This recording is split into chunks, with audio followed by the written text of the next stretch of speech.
Husk sikkerheden. Luk for vandet og afbryd strømmen. Nu vil jeg vise, hvordan man skifter en afløbsslange på opvaskemaskinen. Fjerner frontstykket også.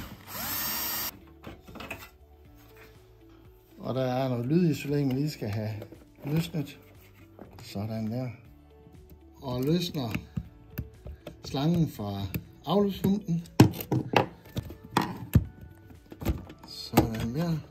Og trækker den simpelthen baglæns ud.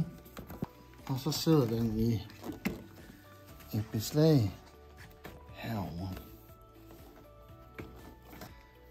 Nu monterer jeg så afløbsslangen igen. Ned i falsen. Sådan der. Og så sætter vi den ind over slangerne her, så den får den rigtige vinkel på. Og ned over pumpen. Og så spændbåndet på derefter. Og tager vi fronten på. Først så starter vi med lydisoleringen. Og tager vi frontstykket på. Der er sådan et par tapper hop under. Så heroppe, man lige kan lægge den op i. Sådan.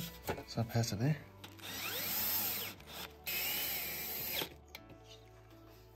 Monterer vi sidestykket.